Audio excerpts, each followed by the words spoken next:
Les amis, nouvelle vidéo et après 21 vidéos de skateboard, je vous présente enfin mon setup actuel. La première vidéo où je vous présente mon setup, c'était une vidéo qui date, je pense, de 2020, voire peut-être avant, ou peut-être après, je suis pas exactement sûr. C'est quand j'étais à Strasbourg et c'était une deck nude de mon skate shop local à l'époque. Et donc aujourd'hui, nouveau setup, nouvelle board. Je vous la présente pas tout de suite parce qu'elle est vraiment pépite, mais en attendant, je vais vous présenter mon setup actuel et ça se passe juste là. Du coup, pour ce qui est de mon setup, ma board actuelle, elle est là. C'est une 8.6 et c'est une anti-héros. Donc franchement elle est plutôt cool, celle-ci c'est le modèle pro de Grant Taylor. Donc bon, plutôt sympa, c'est du anti-héros, c'est du classique, j'en ai skaté déjà 6 dans ma vie et à chaque fois j'ai jamais été déçu. Donc après les designs c'est du classique, hein, c'est toujours les mêmes. C'est souvent des boards unis, donc là c'est en bleu marine, c'est une de mes couleurs préférées. Et avec une zone blanche sur laquelle on a un modèle, un graphisme, enfin peu importe ce que c'est. Je sais que j'avais testé des séries plastiques, j'avais testé des classiques modèles aussi avec l'aigle d'anti-héros. Dans tous les cas c'est des très bonnes boards, c'est des très bonnes shapes. J'aime bien la concave médium, voilà c'est une 8.6 parce que j'adore skater des paquebots. Et comme vous pouvez le voir, juste ici, je sais pas si on verra assez bien, mais elle est craquelée, donc elle va bientôt casser, donc ça veut dire qu'il faudra bientôt la changer. Et c'est pour ça que cette petite pépite juste ici que je vous dévoilerai après, elle va être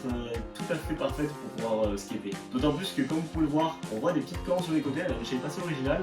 Je vous garde ça pour la suite. Ensuite, les trucks, c'est des indie, donc independent. C'est des trucks classiques de chez indépendant. Donc voilà, c'est pas des trucks qui sont allégés ou qui sont en titane, c'est vraiment les classiques de chez classique parce que ça coûte quand même assez cher independent. Et comme vous pouvez le voir, je n'ai pas trop poncé non plus, c'est encore en bon état, donc il va pouvoir grinder encore pas mal de rails ou de curves en street. Pour la taille, je ne saurais pas vous dire exactement laquelle c'est. Tout ce que je peux vous dire, c'est que c'est la taille parfaite pour être polyvalente sur du 8.5 ou du 8.6 en taille de board. Donc là-dessus, je ne me plains pas. Les roues, comme vous pouvez le voir, elles sont vachement poussées, elles sont toutes petites. Donc c'était les pro modèles, je ne saurais plus celle de qui, mais dans tous les cas, c'était des Bones. C'était la série qu'ils avaient fait en collab avec les Gremlins. Donc vous devez connaître peut-être si vous êtes assez vieux. Mais sinon, sachez que c'était juste un film un petit peu horreur, on va dire, des années 90. Mais voilà, plutôt cool avec Gizmo qui était dessiné dessus. Elles étaient vraiment sympas, je les ai roulées pendant un paquet de temps, je les ai depuis Marseille, donc ça fait bien 1 an et demi que je les roule. Et elles sont toujours en très bon état, même si elles sont devenues vachement plus petites. Je pense qu'il faudrait que je m'en reprenne si je change de setup. Bon, ce sera pas pour tout de suite, c'est pas une priorité les roues. À côté de ça, qu'est-ce que j'ai? Tout simplement les roulements. Donc ceux-ci ils sont verts, mais ça veut rien dire, c'est quand même des Reds.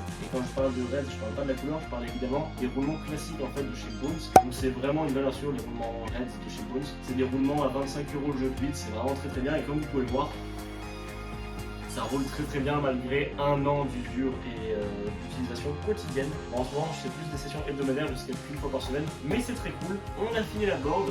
Qu'est-ce que je peux vous dire? Je peux vous parler un peu du grip. C'est un grip classique, c'est un Jessup, et puis je me suis amusé à faire un petit peu de dessin dessus grâce au Posca. Donc voilà, c'est plutôt cool. Ça reprend un peu les graphismes que j'avais sur ma primitive My Hero Academia, qui était une collab avant. J'avais un super grip dessus, mais j'ai pété la board super vite, donc là j'ai envie de me faire un grip dans le même style, mais qui ne dure plus longtemps. Donc je dessine dessus, voilà, c'est plutôt cool. Ça étant dit, on va passer au setup des chaussures. Mes chaussures, comme vous pouvez le voir, c'est des Vans classiques. Je crois que c'est des old school, mais c'est des vieux modèles de old school. Je les ai récupérés sur le Vinted pour 6 €, donc tant qu'à faire. C'est très bien. Je sais qu'elles sont en toile et qu'après une seule session, elles sont déjà bien abîmées, comme vous pouvez le voir. Mais c'est des chaussures qui sont agréables à skater. On a un très bon board feel, on sent très bien sa board sous ses pieds. Elles sont pas trop rigides, elles sont bien molles. J'aime bien la shape qu'on a au niveau des pieds, au niveau du ressenti. En plus, j'ai les pieds très larges, donc c'est des chaussures qui sont assez malléables, on va dire. Elles s'élargissent beaucoup, elles sont très flexibles, j'aime beaucoup. Et puis les semelles des Vans, c'est toujours du classique, ça met des années à s'abîmer, on peut skater longtemps avec, c'est très cool. Et même si je sais que c'est des chaussures qui sont en toile et qui vont s'abîmer très vite, je pourrais les changer rapidement, même toutes les semaines.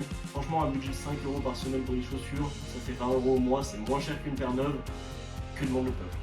Hop, et enfin on va passer au clou du spectacle, à ce que vous attendez tous, la nouvelle board. Alors déjà on a un magnifique grip que j'ai récupéré aussi sur Vinted tout neuf en damier, donc j'adore ce motif. Je viens juste de gripper la board, elle est magnifique d'ailleurs, il y a des finitions à refaire, je ne vais pas le gripper parfaitement. Et comme vous pouvez le voir au niveau de la shape, alors déjà je vous le dis c'est une 6, hein, mais on a des cornes ici, là, encore ici ou même là. Donc c'est une board un petit peu old school on va dire. En tout cas c'est une marque qui prend ses empreintes dans les années 80 et qui aime bien s'inspirer des designs et des choses un petit peu extravagantes. Et cette marque, c'est Madness. Et c'est pas n'importe quel board parce que c'est une Triwood, donc c'est un pro modèle. Et en plus c'est le modèle holographique avec les cornes justement. Ces cornes là, faut savoir qu'elles sont pas naturelles sur la board. Le modèle classique, je vais vous mettre une photo quelque part par là, mais c'est exactement la même en Popcycle, mais sans les cornes du coup, avec juste le Triwood et le logo holographique. Et donc c'est juste une édition limitée, c'est pour ça que j'hésite à la skater. Et en fait la shape est tellement intéressante et la forme est tellement... ça m'intrigue, en fait j'ai vraiment envie de skater ça. Et donc je l'ai grippé, donc maintenant je suis obligé de la skater. Et donc ce sera la prochaine board à skater, mais pour ça, comme je vous l'ai dit, il faut avant que je casse mon ancienne board. Parce que celle-ci, même si elle a le doigt cassé, elle n'est pas encore morte. Donc ça veut dire une chose, dans la prochaine vidéo, parce que oui, je vais m'arrêter là sur cette vidéo-là, il va falloir faire une session pour terminer cette board, et ça tombe bien parce que ce dimanche, je dois normalement skater du gap. Et quand je dis du gap, je parle du gros gap, je parle d'un gap de vitesse, donc il va falloir rouler très vite. Je parle d'un gap en hauteur sur une place qui est surveillée dans laquelle on n'aura pas beaucoup d'essais, donc avec de la pression. Et je parle aussi d'un gros gap, donc avec un gros impact, où il faut beaucoup de speed et beaucoup de hauteur, donc qui mélange un petit peu les deux premiers gaps. Je vous en dis pas plus, ce sera sûrement la vidéo de la semaine prochaine. Dans tous les cas, c'était Dylan. Je vous ai présenté mon setup pour 2024, et puis on se retrouve très bientôt dans une nouvelle vidéo. Allez, salut tout le monde!